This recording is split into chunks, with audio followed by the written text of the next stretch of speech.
NGO পরিচালিত community প্রাথমিক বিদ্যালয়ে সহকারী শিক্ষকের শূন্য পদে প্রাক প্রাথমিক শ্রেণীর জন্য সহকারী শিক্ষক পদে ৩০৫৯ জন বল নিয়োগ দেওয়া হবে। আবেদন গ্রহণের শুরু ১৭ নভেম্বর এবং আবেদনের শেষ সময় ১৭ ডিসেম্বর। তো এই বিজ্ঞপ্তিটি কোথায় পেলাম, কিভাবে এটি ডাউনলোড করবেন এবং এটি কি আসলে সত্যি না মিথ্যা সেটি এই ভিডিওতে আপনারা জানতে পারবেন। তো বিস্তারিত এখন আমি এইখানে পড়ব, তো দেখুন, তাহলে আপনারা বুঝতে পারবেন এটি সত্য না মিথ্যা। কমিউনিটি প্রাথমিক বিদ্যালয়, মানব সম্পদ বিভাগ, মহাখালী, ডিওএসএস, ঢাকা ১২১২, স্মারক নম্বর দিয়ে দিয়েছে এবং তারিখ ১৭ নভেম্বর ২০২৪ ইংরেজি এবং একটি কিউআর কোড দিছে। গণপ্রজাতান্ত্রিক বাংলাদেশ সরকারের অনুমোদিত কমিউনিটি প্রাথমিক বিদ্যালয় সহকারী শিক্ষক এই শূন্য পদে প্রাক প্রাথমিক শ্রেণীর জন্য সহকারী শিক্ষক পদে বেতন স্কেল ২০১৫ এর ১৩তম গ্রেডে স্থায়ীভাবে নিয়োগের জন্য বাংলাদেশের সকল জেলার প্রত্যেক নাগরিকদের নিকট থেকে নিম্নলিখিত নির্দেশনা শর্ত অনুযায়ী দরখাস্ত আহ্বান করা যাচ্ছে। পদের নাম সহকারী শিক্ষক বা শিক্ষিকা। বেতনক্রম, বেতন স্কেল টাকা ১২,০০০ থেকে ২৬,৫৯০, গ্রেড ১৩, বেতন স্কেল ২০১৫ অনুযায়ী। পদের সংখ্যা ৩০৫৯ জন। বয়সসীমা ১৮ থেকে ৫০ বছর।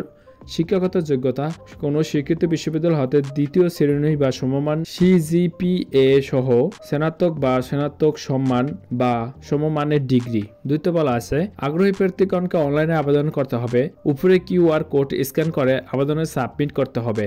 আবেদন গ্রহণ শুরু হবে ১৭ নভেম্বর ২০২৪ সকাল ১০টা ৩০ হতে এবং শেষ হবে ১৬ ডিসেম্বর ২০২৪ রাত ১১টা ৫৯। ৩ নম্বর বলা আছে, আবেদনকারী যে উপজেলা অথবা থানা স্থায়ী বাসিন্দারা তারা প্রার্থীরা উক্ত উপজেলার থানা অনুকূলে নির্ধারিত থাকবে এবং তার নিয়োগ সংক্রান্ত যাবতীয় কার্যক্রম তত অনুযায়ী নিয়ন্ত্রিত হবে। কমিউনিটি প্রাথমিক বিদ্যালয় শিক্ষক নিয়োগ বিধিমালা ২০১৯ এর বর্ণিত প্রক্রিয়া অনুযায়ী নির্বাচিত প্রার্থীকে নিজ উপজেলা বা থানা নিয়োগ দেওয়া হবে। ৪ নম্বরে বলা আছে, কমিউনিটি প্রাথমিক বিদ্যালয় শিক্ষক নিয়োগ বিধিমালা ২০১৯ অনুযায়ী মেধাক্রম অনুসারে নির্বাচিত প্রার্থীকে দ্বারা প্রথমে উপজেলা বা থানা ভিত্তিক কমিউনিটি প্রাথমিক বিদ্যালয়ের সহকারী শিক্ষকের শূন্য পদসমূহ পূরণ করা হবে। বিবাহিত মহিলা বা প্রার্থীগণ আবেদনের তাদের স্বামী অথবা পিতা স্থায়ী ঠিকানা আবেদন করতে পারবেন। তবে এই দুইটি স্থায়ী ঠিকানার মধ্যে তিনি যেটি আবেদনে উল্লেখ করবেন তার প্রার্থীকে সেই উপজেলা অথবা থানা কোঠায় বিবেচিত হবে।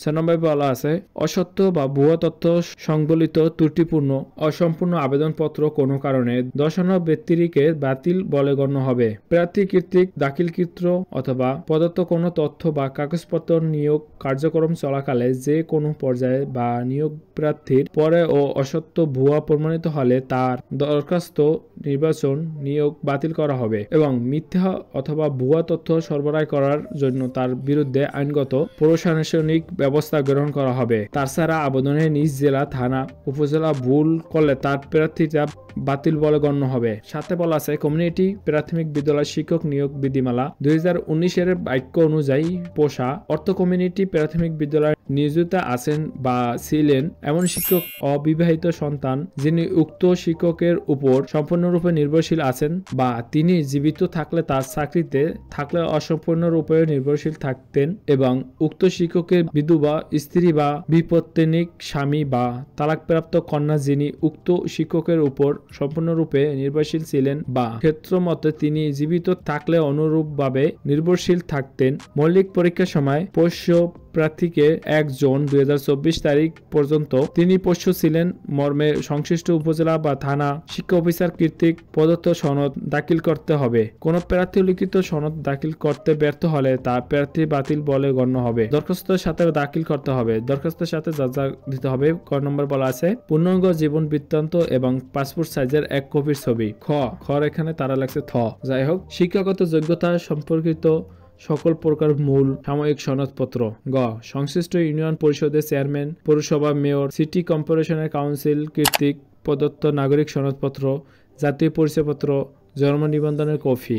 ৯তে বলা আছে, আবেদনের দাখিলের বিষয়ে এই যে মেইল community.parschool.hr@gmail.com আবেদন দাখিল করতে পারবেন। উপরে কিউআর কোড স্ক্যান করে আবেদন দাখিল করতে পারবেন। উপরে যে কিউআর কোডটি দিচ্ছে সেখানে স্ক্যান করলে আপনি আবেদন দাখিল করতে পারবেন। 10 বলা আছে, এ নিয়োগ বিজ্ঞপ্তি প্রকাশের কারণে কর্তৃপক্ষ পরীক্ষার গ্রহণ কিংবা প্রার্থী পদে নিয়োগ প্রদান করতে বাধ্য থাকবে না। কর্তৃপক্ষ এই বিজ্ঞপ্তি বাতিল করার অধিকার সংরক্ষণ করে এবং যারা নির্বাচিত হবে নির্বাচিত প্রার্থীদের রেজিস্ট্রেশন ফি জমা দেওয়ার 24 ঘন্টার মধ্যে যোগদান পত্র প্রদান করা যাবে। মোহাম্মদ সেলিম খান, কেন্দ্রীয় মানব সম্পদ উন্নয়ন কেন্দ্র। আচ্ছা, এখানে যে বিজ্ঞপ্তিটা দিয়েছে এবং আমি যতটুকু পড়লাম এখানে আপনারা শুনতে পাচ্ছেন, এখানে কিন্তু কোনো পত্রিকার কথা বলে নাই। কোন পত্রিকায় এই বিজ্ঞপ্তিটি প্রকাশ পেয়েছে সেটি কিন্তু বলে নাই।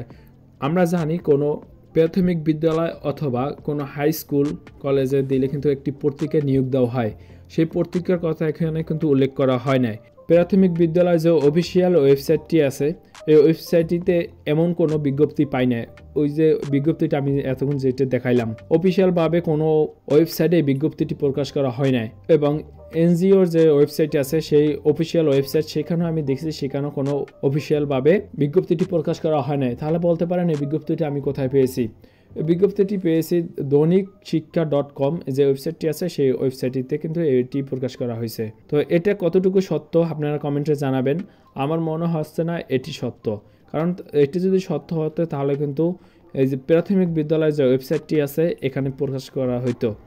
তো এটা কিন্তু এখানে প্রকাশ করা হয় নাই।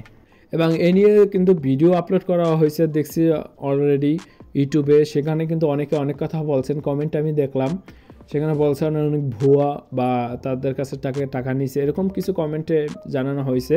আসলে মানুষ ভুয়া কেন প্রকাশ করে সেটা আমি বলতে পারছি না। কিছু ভিউ আসায় মনে হয় এরকম করতেছে কিছু ইউটিউবাররা। যাই হোক, অফিসিয়ালভাবে কোনো বিজ্ঞপ্তিটি পাওয়া যায় না। অফিসিয়ালভাবে ওয়েবসাইটে যদি দেওয়া থাকতো তাহলে বুঝতাম যে এটা অরিজিনাল বিজ্ঞপ্তিটি। তো ভিডিওটি এই পর্যন্তই।